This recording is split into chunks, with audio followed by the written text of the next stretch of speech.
ಇದು ವಾಲ್ಮೀಕಿ ನಿಗಮ ಹಗರಣ ಕ್ಷಣ ಕ್ಷಣಕ್ಕೂ ಟ್ವಿಸ್ಟ್ ಮೇಲೆ ಟ್ವಿಸ್ಟ್ ಪಡೆದುಕೊಳ್ತಾ ಇದೆ. ಹಾಗಾದ್ರೆ ಎಷ್ಟು ಅಕೌಂಟ್ಗಳಿಗೆ ಇದು ಹೋಗಿದೆ? ಇಡಿ ಹೇಳಿರೋ ಪ್ರಕಾರ ಮತ್ತು ಸರ್ಕಾರದ ಉನ್ನತ ಮೂಲಗಳ ಮಾಹಿತಿ ಪ್ರಕಾರ 18 ಅಕೌಂಟ್ಗಳಿಗೆ ಇದು ಟ್ರಾನ್ಸ್ಫರ್ ಆಗಿತ್ತು ಅನ್ನೋ ಮಾಹಿತಿ. ಹಾಗಾದ್ರೆ ನಿಜವಾಗ್ಲೂ ಎಷ್ಟು ಅಕೌಂಟ್ಗಳಿಗೆ ಹಣ ಹೋಗಿದೆ? ಈ ಮೊದಲು 193 ಅಕೌಂಟು ತನಿಖೆ ವೇಳೆ ಸ್ಫೋಟಕ ಅಂಶಗಳು ಬಯಲಿಗೆ ಬಂದಿದೆ. ಆದರೆ ಈಗ ಹೇಳ್ತಿದ್ದಾರೆ ಅದು 193 ಅಲ್ಲ, 270 ಅಕೌಂಟ್ಗಳಿಗೆ ವಾಲ್ಮೀಕಿ ನಿಗಮದ ಹಣ 270 ಅಕೌಂಟ್ಗಳಿಗೆ ಹೋಗಿತ್ತು. ಬ್ಯಾಂಕ್ ಖಾತೆಗೆ ಹಣ ಹಾಕಿಸ್ಕೊಂಡು ಕ್ಯಾಶ್ ಕೊಟ್ಟವರು ಕಮಿಷನ್ ಕೊಡ್ತಿದ್ರು. 5,000 ರೂಪಾಯಿವರೆಗೂ ಕೂಡ ಕಮಿಷನ್ ಅನ್ನ ಕೊಡ್ಲಾಗ್ತಾ ಇತ್ತು ಅನ್ನೋ ಮಾಹಿತಿ ಈಗ ಬೆಳಕಿಗೆ ಬಂದಿದೆ. SITಯ ತನಿಖೆಯ ವೇಳೆ ಮತ್ತಷ್ಟು ಸ್ಫೋಟಕ ಅಂಶಗಳು ತಿಳಿದು ಬಂದಿದೆ. ಆರೋಪಿ ಸತ್ಯನಾರಾಯಣ ವರ್ಮಾ ಇದೇ ಹಣದಲ್ಲಿ ಚಿನ್ನ ಖರೀದಿ ಮಾಡಿದ್ದ. 14 kg ಚಿನ್ನ ಖರೀದಿ ಮಾಡಿರೋ ತನಿಖೆ ವೇಳೆ ಬಯಲಾಗಿದೆ.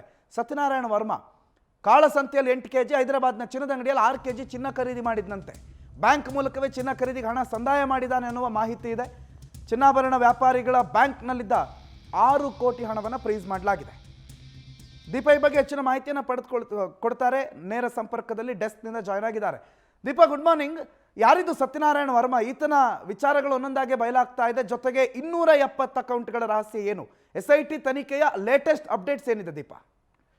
ಪ್ರಣುತ್, ನಿಜಕ್ಕೂ ದಿನದಿಂದ ದಿನಕ್ಕೆ ಒಂದಲ್ಲ ಒಂದು ಬೆಳವಣಿಗೆಗಳು ಈ ಒಂದು ಪ್ರಕರಣದಲ್ಲಿ ನಡೀತಾ ಇರುವಂತದ್ದು. ವಾಲ್ಮೀಕಿ ಅಭಿವೃದ್ಧಿ ನಿಗಮದ ಬಹುಕೋಟಿ ಹಗರಣ ಏನಿದೆ ಅಲ್ಲಿ ಇದೀಗ 270ಕ್ಕೂ ಅಧಿಕ ಅಕೌಂಟ್ ಅಂದ್ರೆ ಈ ಒಂದು ಖಾತೆಗಳಿಗೆ ಹಣ ವರ್ಗಾವಣೆ ಆಗಿದೆ ಅನ್ನುವಂತಹದ್ದು ಒಂದು ವಿಚಾರ. ಮತ್ತೊಂದು, ಯಾರು ಇದು ಅನ್ನೋನ್ ಪರ್ಸನ್ಸ್ ಯಾರಿದ್ದಾರೆ ಅಂದ್ರೆ ಏನು 270 ಅಕೌಂಟ್ಗಳಿದೆ, ಆ ಅಕೌಂಟ್ಗಳ ಯಾರು ಪರ್ಸನ್ಸ್ ಇದ್ದಾರೆ ಅವರು ಹಣವನ್ನ ಡ್ರಾ ಮಾಡಿ ಕೊಟ್ಟಿದ್ದಲ್ಲಿ ಅವರಿಗೆ ಕಮಿಷನ್ ರೂಪದಲ್ಲೂ ಕೂಡ ಹಣವನ್ನ ಇವರು ಸಂದಾಯ ಮಾಡಿದ್ದಾರೆ ಅನ್ನುವಂತಹದ್ದು. ಅಂದ್ರೆ 1 ಲಕ್ಷಕ್ಕೆ 2,000ದಿಂದ 5,000ದವರೆಗೆ ಕಮಿಷನ್ ಅನ್ನ ಕೊಟ್ಟು ಇವರು ಹಣವನ್ನ ಸಂದಾಯ ಮಾಡಿಸ್ಕೊಂಡಿದ್ದಾರೆ. ಅಂದ್ರೆ ಕ್ಯಾಶ್ ಅನ್ನ, ನಗದನ್ನ ಪಡೆದಿದ್ದಾರೆ ಅನ್ನುವಂತಹದ್ದು.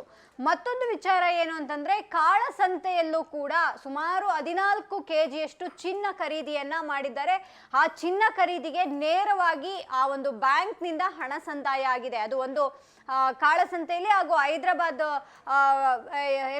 ಚಿನ್ನದ ಅಂಗಡಿಗಳಲ್ಲಿ ಈ ಒಂದು ಚಿನ್ನ ಖರೀದಿ ಒಟ್ಟಾರೆ 14 kgಯಷ್ಟು ಚಿನ್ನ ಖರೀದಿ ಆಗಿದೆ ಅನ್ನುವಂತಹದ್ದು. ಹಾಗಾಗಿ ನಿಜಕ್ಕೂ ಒಂದು ಆಶ್ಚರ್ಯ ಅಂತಂದ್ರೆ 270 ಅಕೌಂಟ್ಗಳಿಗೆ ಈ ರೀತಿಯಾದಂತಹ ಹಣ ಸಂದಾಯ ಆಯ್ತು ಅಂದ್ರೆ 1 ಲಕ್ಷ ಅಂತ ಲೆಕ್ಕ ಹಾಕೊಂಡ್ರು ಕೋಟಿಗಟ್ಟಲೆ ಅಲ್ಲೇ ಒಬ್ಬೊಬ್ಬರ ಅಕೌಂಟಿಗೆ ಹೋಗಿದೆ ಅಂದ್ರೆ ಈ ಒಂದು ಲೆಕ್ಕಾಚಾರದಲ್ಲಿ ನೋಡಬಹುದು. 270 ಅಕೌಂಟ್ಗಳು ಯಾರದ್ದು ಅನ್ನುವಂತಹದ್ದು ಸದ್ಯಕ್ಕಿರುವಂತಹ ಮಾಹಿತಿ. ಆದ್ರೆ ಇವೆಲ್ಲವೂ ಕೂಡ ಅನ್ನೋನ್ ಅಕೌಂಟ್ ಅಂತ ಹೇಳ್ತಿದ್ದಾರೆ. ಅಂದ್ರೆ ಯಾರೋ ಗೊತ್ತಿಲ್ಲದೆ ಇರುವಂತವರ ಅಕೌಂಟ್ಗೆ ಹಣವನ್ನ ಹಾಕಿ ಅವರಿಗೆ ಕಮಿಷನ್ ರೂಪದಲ್ಲಿ ನಾವು ಹಣ ಕೊಡ್ತೇವೆ, ನೀವು ಅದನ್ನ ಬಿಡಿಸ್ಕೊಡ್ಬೇಕು ಅನ್ನುವಂತಹ ಮಾತುಗಳನ್ನ ಹೇಳಿದ್ರ ಮೂಲಕ ಅವರು ನಗದನ್ನ ಪಡೆದಿದ್ದಾರೆ ಅನ್ನುವಂಥದ್ದು ನಿಜಕ್ಕೂ ಆಶ್ಚರ್ಯಕರ ಸಂಗತಿ.